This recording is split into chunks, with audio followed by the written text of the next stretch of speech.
I wonder if it's ever struck you how curious a thing it is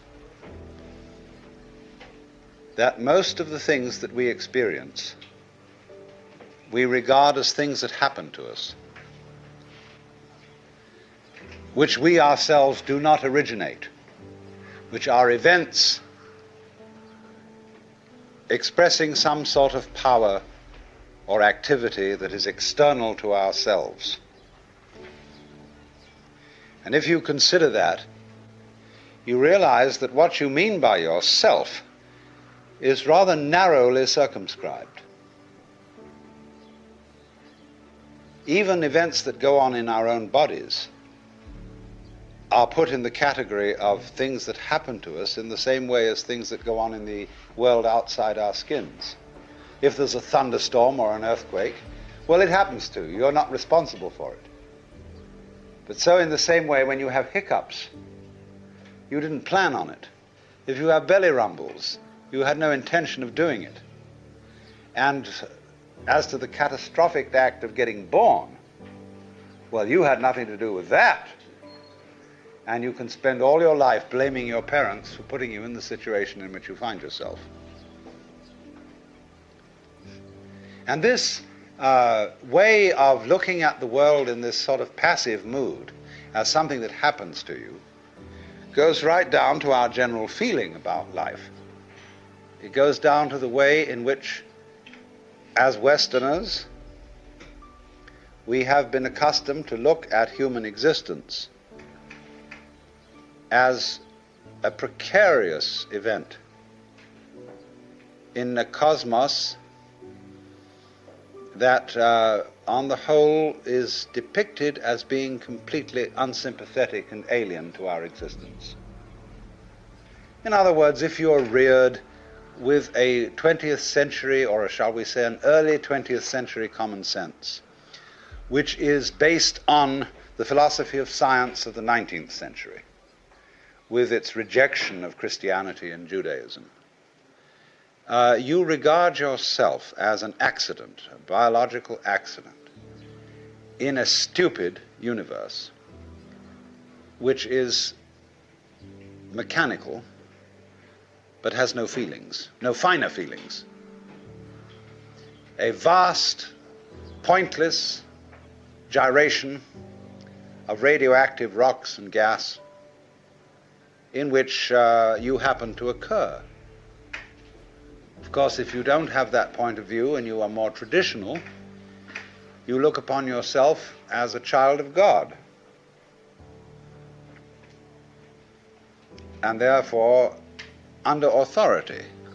In other words, there's a big boss on top of all this who allowed you, at his pleasure, to deign to have the disgusting effrontery to exist. And you better watch your P's and Q's, because that Almighty is looking after you with the attitude of this is going to hurt me more than it's going to hurt you. And when you look at the world in that image, or in the other image that it's a stupid mechanism, either point of view you take, you don't really belong. You're not really part of all this. And I could use a stronger word than part, only we don't have it in English.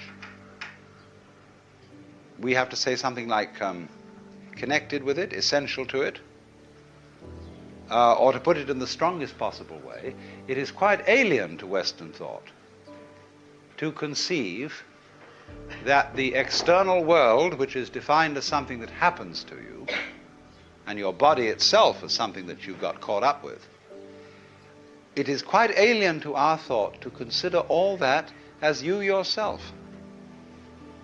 Because, you see, we have such a myopic view of what oneself is. It's as if, in other words, we selected how much experience is really to be regarded as me. As if you focused your attention on certain restricted areas of the whole panorama of things that you experience, and say, I will take sides with that much of it. Now, we come here right at the start to an extremely important principle, which is the different points of view you get when you change your level of magnification. That is to say, you can look at something with a microscope and see it a certain way. You can look at it with the naked eye and see it in a certain way. You look at it with a telescope and you see it in another way. Now, which level of magnification is the correct one? Well, obviously, they're all correct, but they're just different points of view. You can, for example, look at a newspaper photograph under a magnifying glass, and where with the naked eye you will see a human face, with the magnifying glass you will just see a profusion of dots, rather meaninglessly scattered. But as you stand away from that connection of dots, which all seem to be separate and apart from each other, they suddenly arrange themselves into a pattern. And you see that these individual dots add up to some kind of sense. Now you'll see at once from this illustration that maybe you, when you take a myopic view of yourself, as most of us do, but you may add up to some kind of sense that is not apparent to you in your ordinary consciousness. When we examine our blood streams under a microscope, we see there's one hell of a fight going on. All sorts of microorganisms are chewing each other up. And if we got overly fascinated with our view of our own blood streams in the microscope, we should start taking sides, which would be fatal, because the health of our organism depends on the continuance of this battle. What is, in other words, conflict at one level of magnification is harmony at a higher level.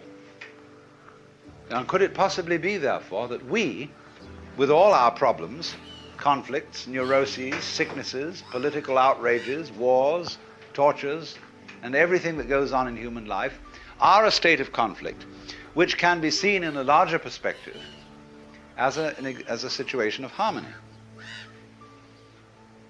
Well, it is claimed, you see, that some human beings have broken through to that vision, that they've slipped somehow or other into states of consciousness where they see the apparent disintegration and disorganization of everyday life as the functioning of a totality which at its level is completely harmonious.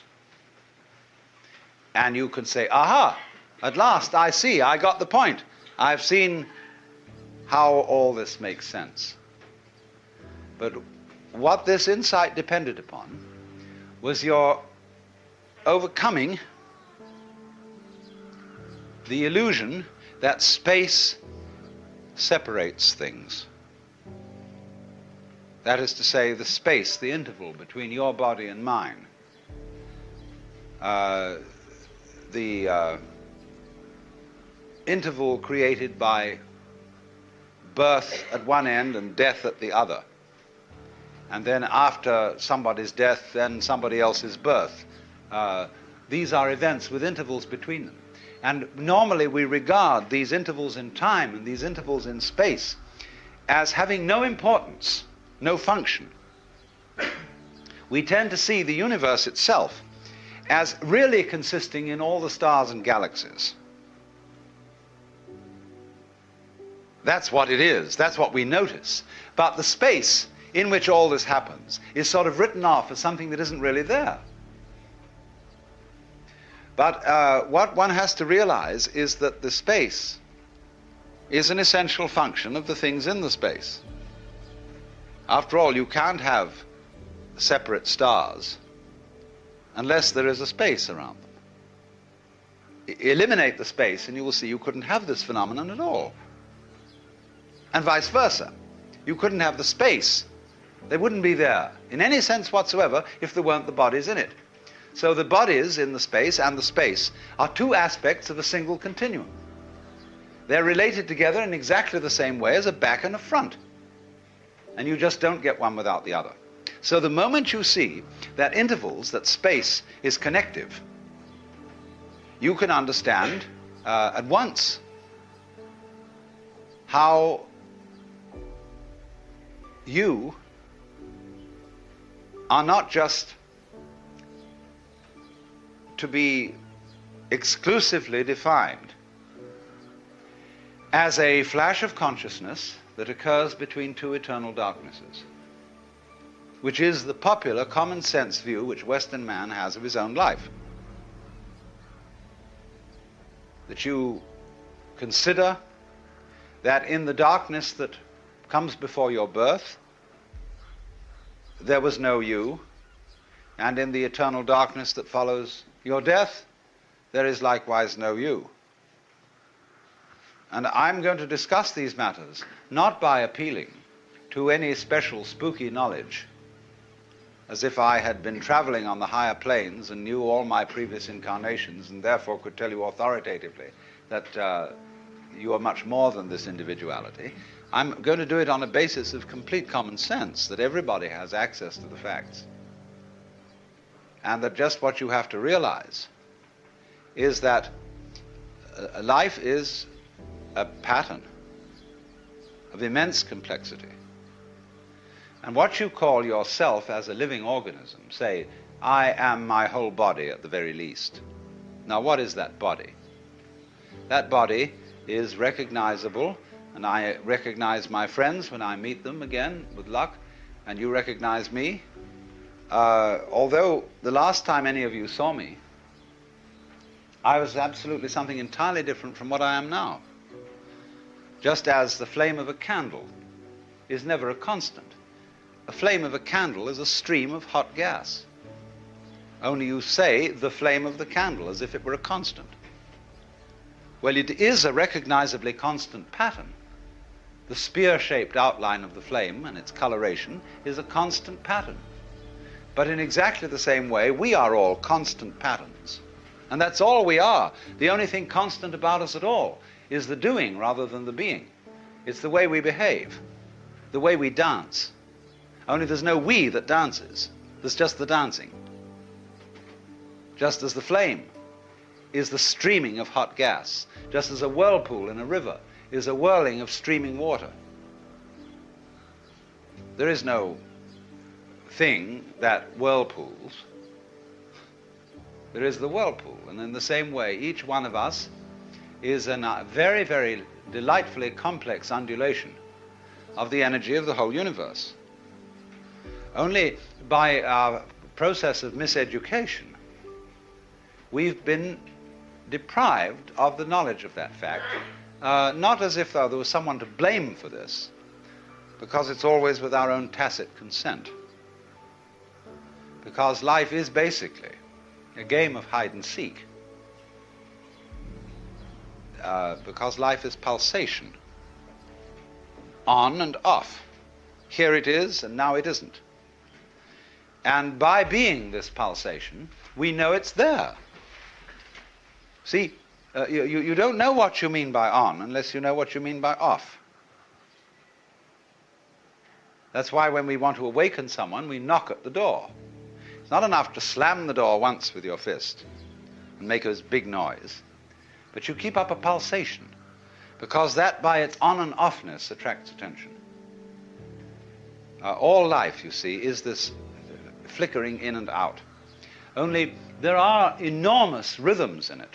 There are very fast flickering ins and outs, like the reaction of light upon our eyes, such that if I take a lighted cigarette in the dark and I spin it, you will see a circle of fire. Because the reflection of that cigarette tip on your retina lasts, it endures. Just in the same way as on a radar screen. An image stays a little while until it's revivified by another round. So in that way, you see, you notice continuity. And in the same way then, you notice the continuity of a light, because although, like say, with an arc lamp is actually a flickering light. And that's why they don't allow arc lights to be used in any shop where there's a circular saw moving.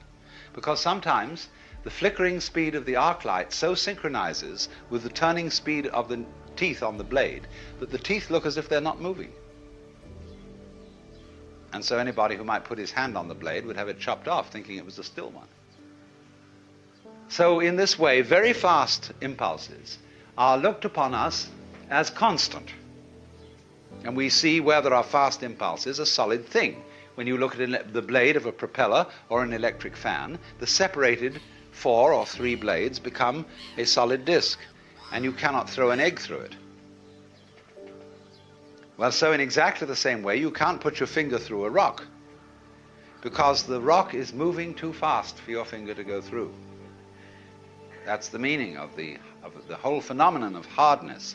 Hardness in nature is immense energy, but acting in a very concentrated space, restricted space, but going to beat hell. That's why you can't get through it.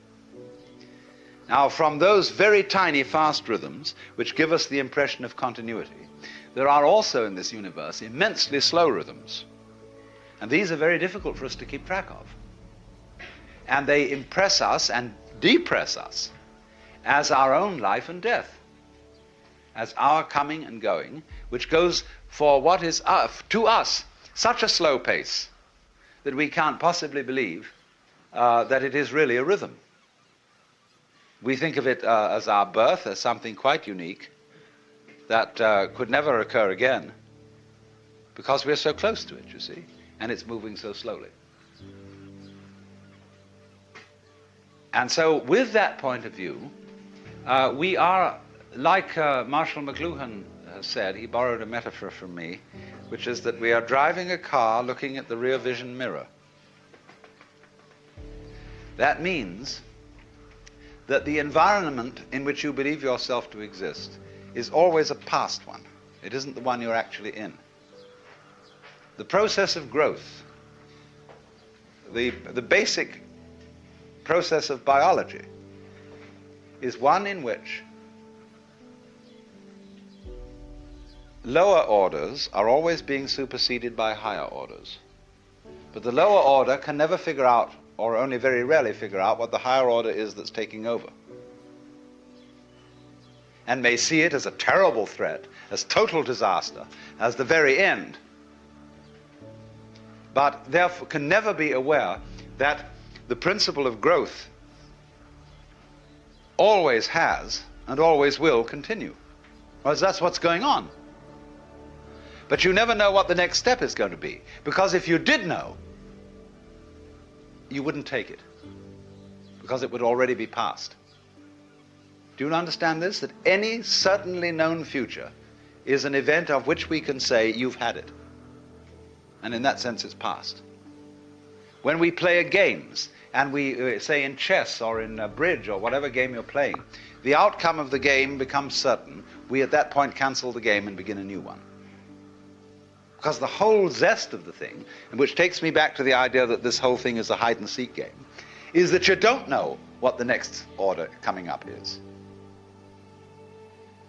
But one thing you can be sure of, it will be an order, and it will comprehend you. At the moment, we stand at a time in history where we're beginning to think of the great countdown on the end of the human race. Terrifying possibility that through atomic energy, we may obliterate this planet and turn the whole globe into a star. Maybe that's the way all the stars started. Imagine, you know, this great thing coming up. The countdown on the end. 7, 6, 5, 4, 3, 2, 1. Bang!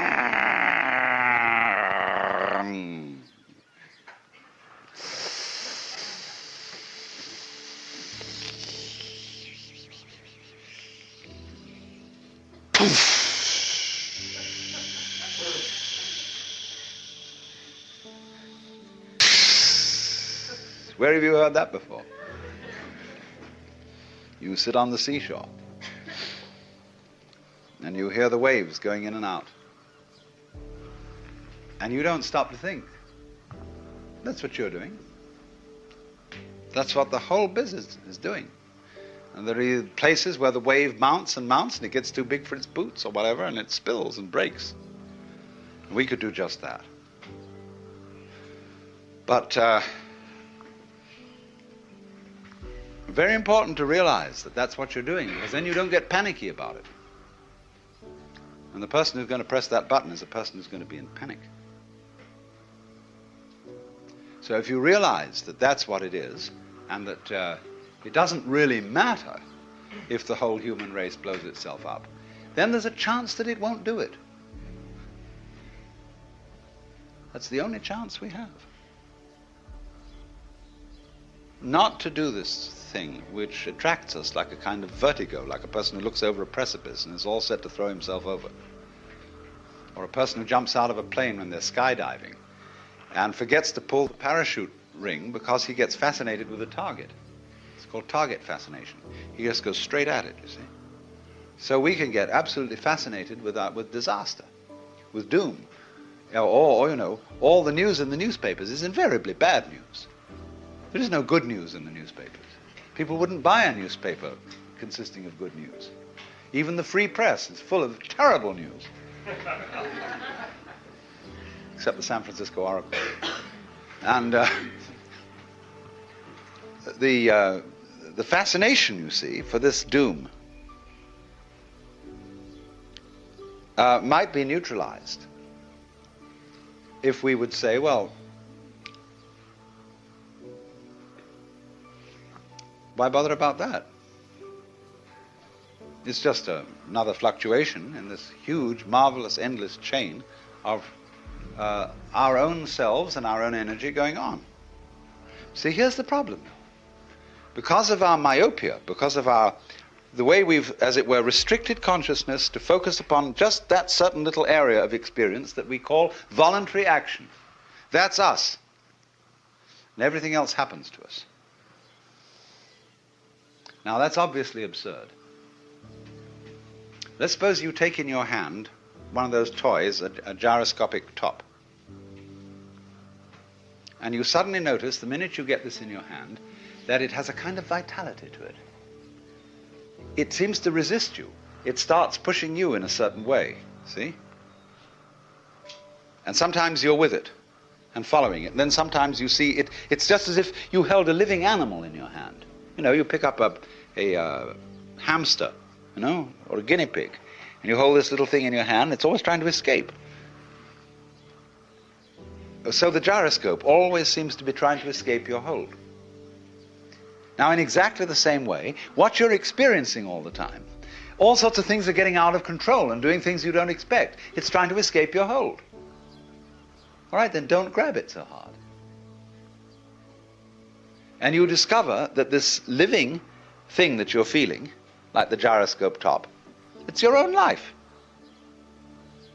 Because you can see very simply that you would not understand the experience that you call voluntary action and decision, being in control and being in yourself, unless in opposition to that there was something else.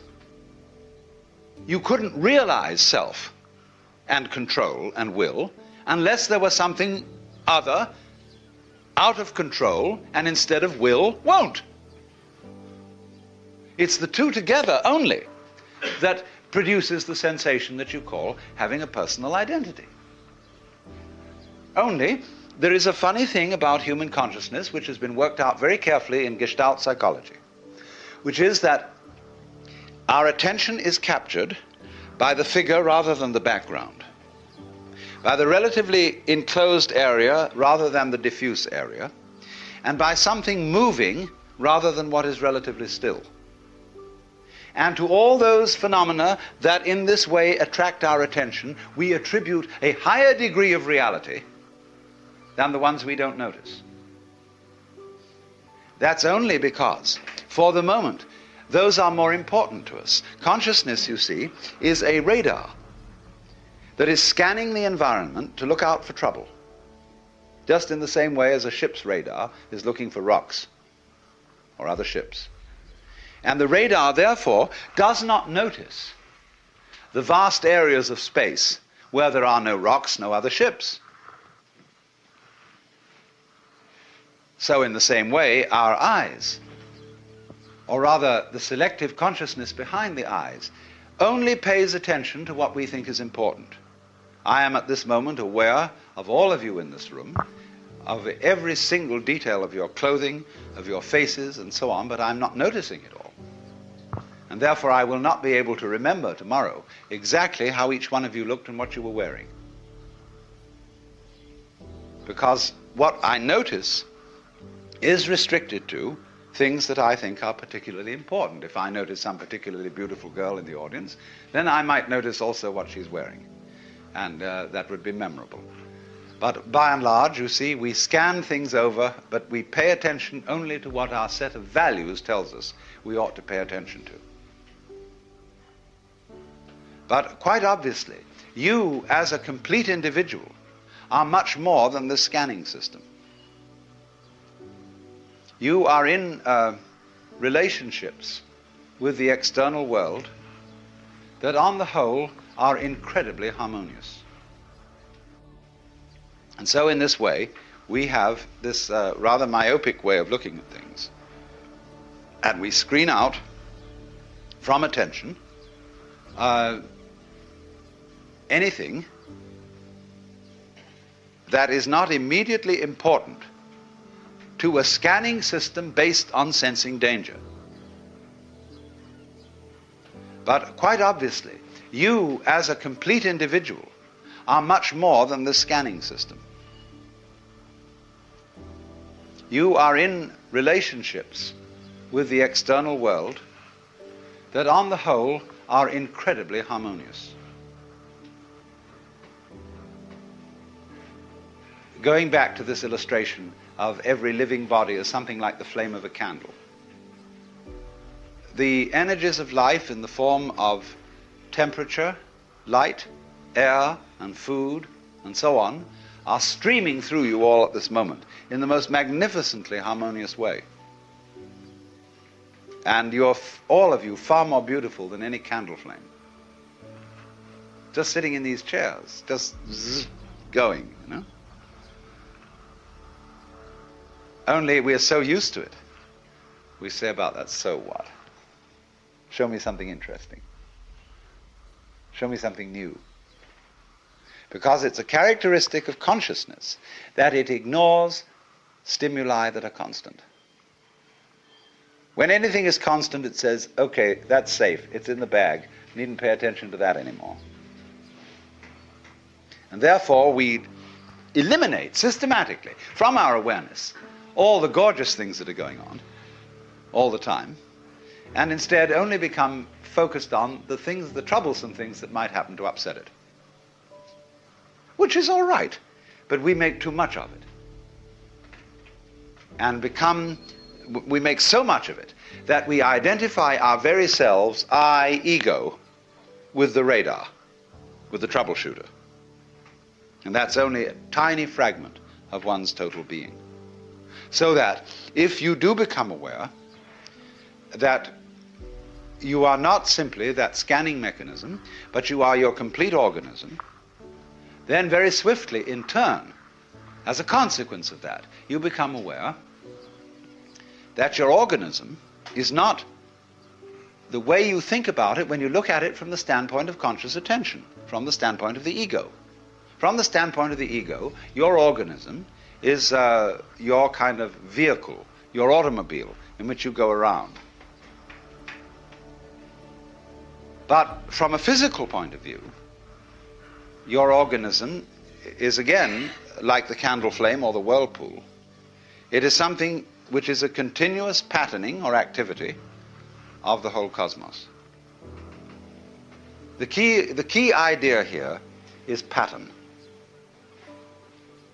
Let's suppose I'm going to borrow a metaphor from Buckminster Fuller. Suppose we have a rope,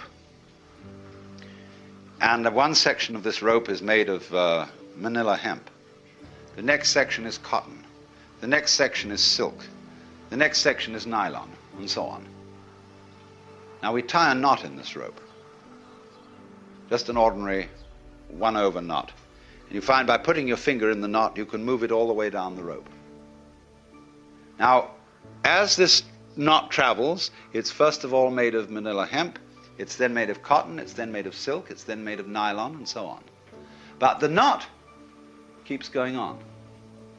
And that's the integrity of pattern, the continuing pattern, which is what you are.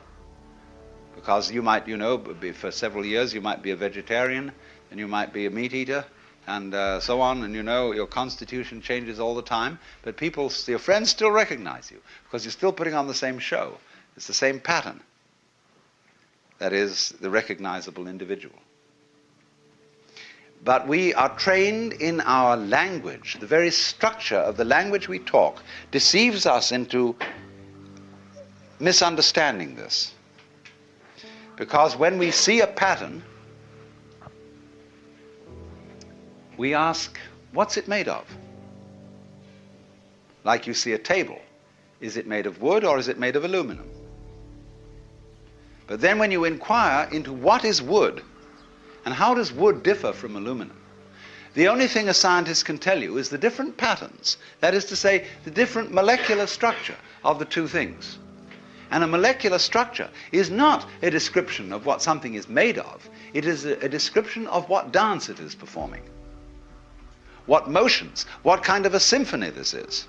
Because basically, all phenomena of life are musical. And gold differs from lead in exactly the same way that a waltz differs from a mazurka. It's a different dance. And there isn't anything that's dancing. That is a deception we get into because we have two parts of speech in our grammar. We have nouns and verbs. And verbs are supposed to describe the activities of nouns. And this is simply a convention of speech. You could have a language with only verbs in it. You don't need any nouns, or you could also have a language with the nouns only and no verbs. And it would perfectly adequately describe what's going on in the world. So if you were used to speaking with a language that had one part of speech, you could say just as much as we can with two, and be a lot clearer. Only at first it would sound awkward, but you would soon get used to it. And then when you got used to it, it would be a matter of common sense that the patterning of the world is not some kind of stuff that's patterning. You don't have to seek for a substance underlying the whole thing, it's just patterning. And we're all that. And wherever you see patterning, you will see the principle that big fleas have little fleas upon their backs to bite them, little fleas have lesser fleas, and so ad infinitum. And then you reverse the process, see? Little fleas, infinitely little fleas, are always on the back of bigger fleas. And those bigger fleas are on the back of still bigger ones. And those bigger fleas are on the back of still more whopping fleas, you see? It goes the other way too. And so in this way, there is, to a person who really wakes up, you very soon realize that your existence is not something that is just the hopeless little creature that's suddenly confronted with a great big external world that goes gah at him, and eats him up. Every tiniest little thing that comes into being, every minute little fruit fly or gnat or bacterium, I will go so far as to say is an event upon which this whole cosmos depends. This thing goes both ways. It's not only that every little organism which exists depends on its total environment. The reverse is also true, that the total environment depends on each and every one of those little organisms. So that you could say this universe consists of an arrangement of pattern in which every event is essential to the whole thing.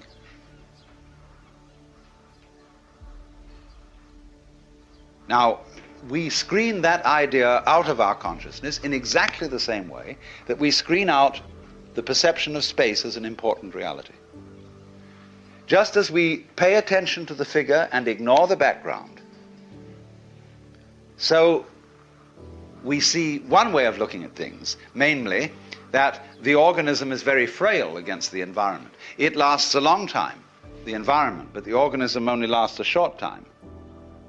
What do you mean the environment lasts a long time? What does the environment consist of? Just a lot of little things. And yet there is the environment just as the same way as there is the face in the newspaper photograph behind all those little dots. When you get far enough away from it, you see the face. When you get far enough away from all the organisms and the little bits of things, you see the environment in another scale of magnification. But actually, the whole thing is arranged in a polar system where the enormous depends on the tiny and the tiny depends on the enormous. And you get a relationship between these extremes which can be called a transaction. That is to say, a transaction when there's buying and selling. It's impossible to have buying without selling and selling without buying. They always go together. But of course, the person you see who's interested in buying thinks more about buying than he thinks about the other fellow selling. And if he does that, he's going to get a bad buy. Because he doesn't really think about the mechanisms the other fellow's using to sell. And if I want to sell something and think too much about selling, I don't enter sufficiently into the psychology of the buyer. So then I'm not a good business shark. So in this way, we are always, as it were, overemphasizing a certain aspect of our experience. And we say, now, what is important about people? This is the great credo of the West. Is there unique individuality? And we have been given an immense psychic investment in our own individuality by our upbringing. What are you going to amount to? What are you going to contribute to human life? What's your particular destiny going to be?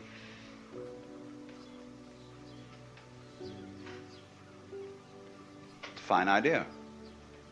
But the thing we don't understand is that it won't work, this great idea, without being balanced with its opposite.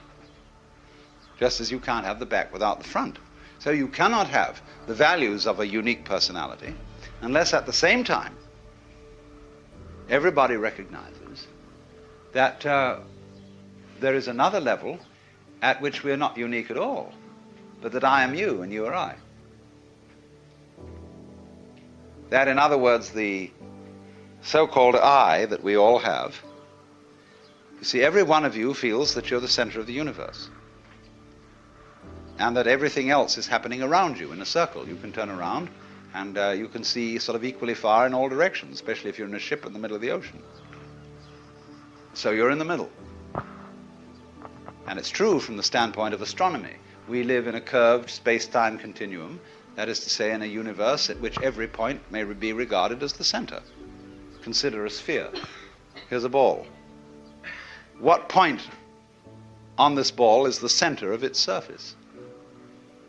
You can see at once that any point can be the center of its surface. So legitimately, all points in the universe are the center. That's St. Bonaventure's description of God, that circle whose center is everywhere and whose circumference is nowhere. So everybody's in that situation. And at that depth of your existence, we are all like the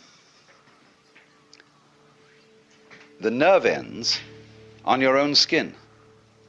See, at every point on your skin, there's a little nerve end going beep and getting information from the outside world. Another and another and another, all over.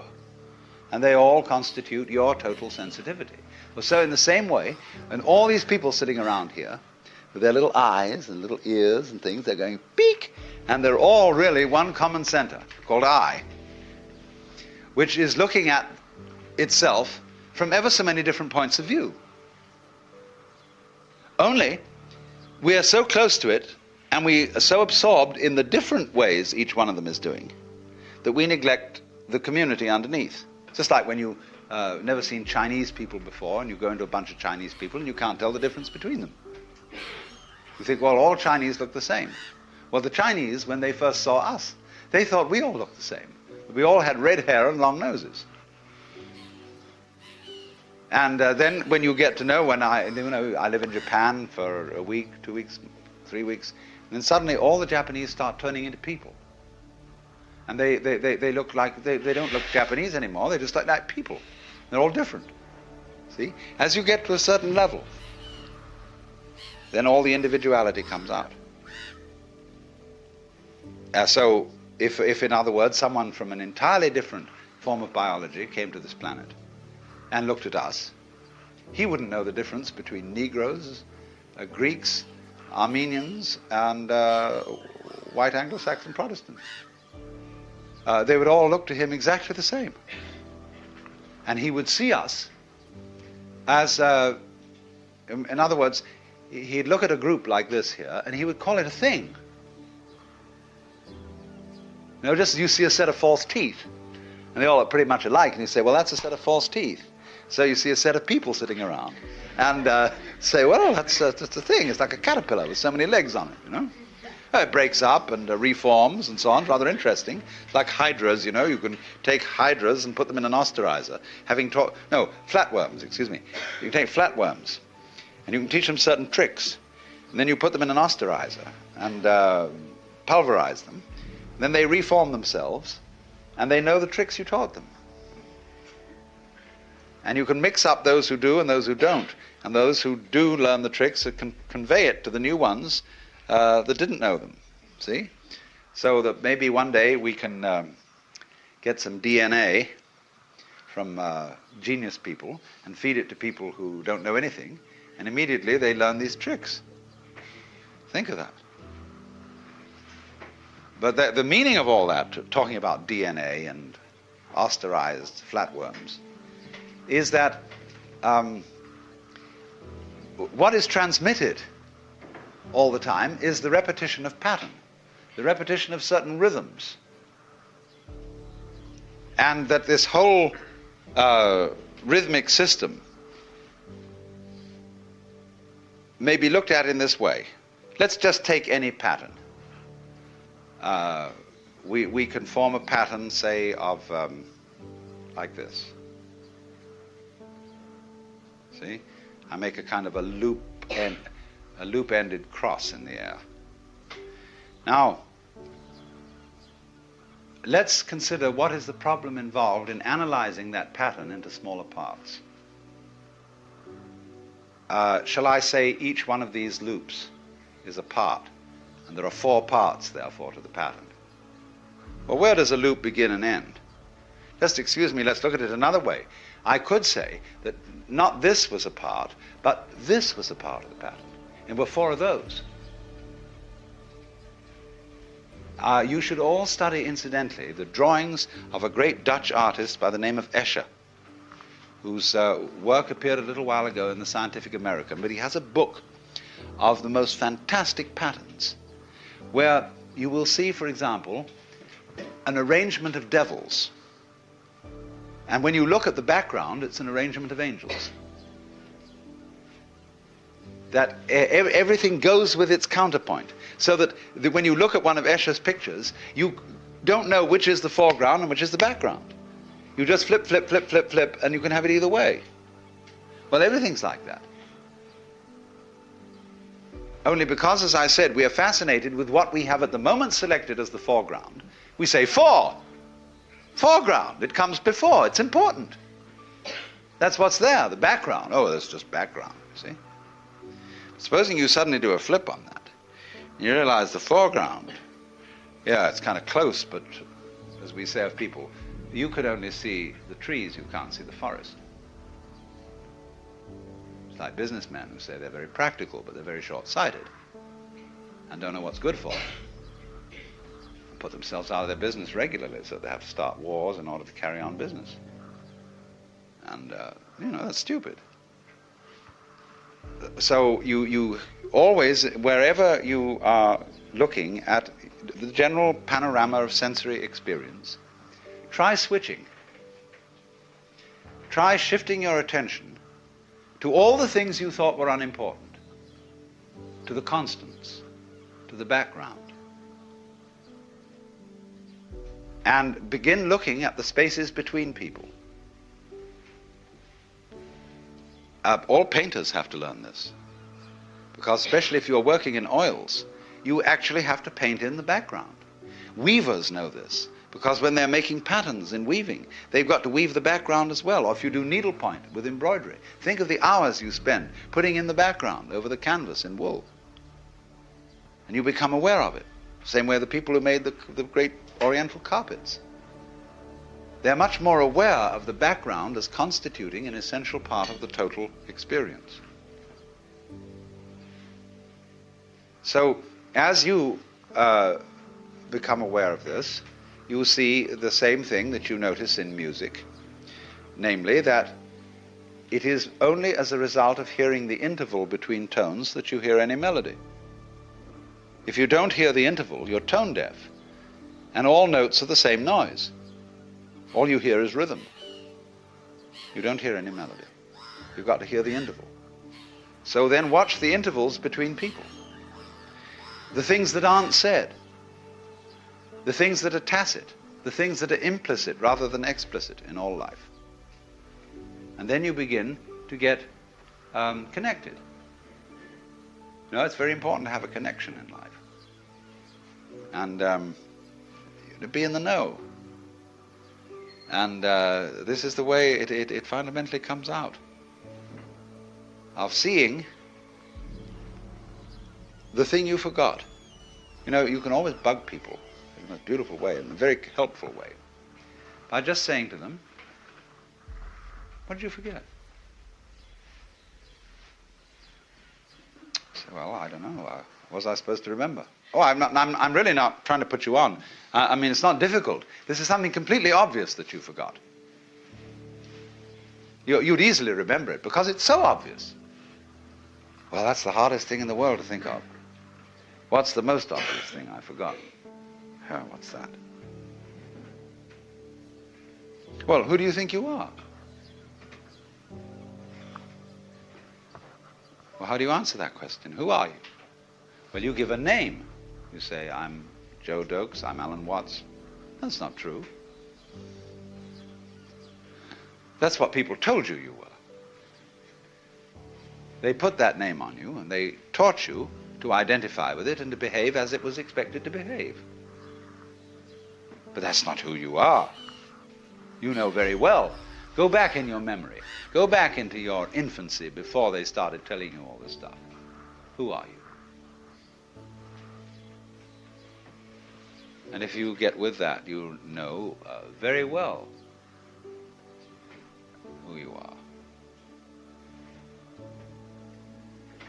The jolly old Ancient of Days. Only there's a conspiracy that you mustn't let on about that. Because everybody is.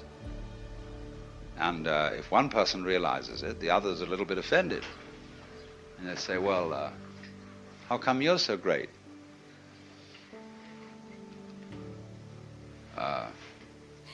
We worked it in Christianity by a very clever thing of allowing just one individual to be recognized as the God incarnate. And nobody else, therefore, could be. And since he had been safely crucified and whisked up to heaven, he wouldn't bother us anymore. So everybody, therefore, who gets an intimation of who they really are and ever comes out with it in Christian civilization, people say, who the hell do you think you are? You Jesus Christ? Well, you can say Jesus Christ said he was Jesus Christ and everybody put him down for it, and that's what you're doing to me. Oh, they say, forget that one. Because it's like somebody comes out and composes some perfectly terrible music. And the critics say this man is a cacophonist. He is completely incompetent. And he said, did you read the reviews of Beethoven's First Symphony when it was performed at Vienna? Now the thing is, we allowed one person, you see, one human individual, to be the incarnate God. Because we have all been living in a theory of the universe in which the individual is simply involved in something that happens to him. and we feel that this thing that happens to us is reality. It is facts that we have to face and accept and cope with. See? It's always something other than you. You don't recognize it as an integral part of your own being, without which you cannot know what you mean by the word I.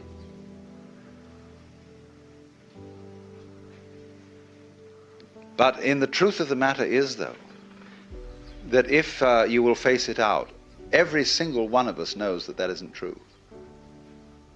There is as it were, a recess of the soul, of the psyche, where everybody knows perfectly well that you are not just this irresponsible little mouse that's been chucked down into this world, but that you are really doing this work. You're running it. Only you can't admit it, just in the same way as you can't admit that you're responsible for the way your own heart beats. You say, oh, that's not my doing. I've no control over my heart. Do you have any control over being conscious?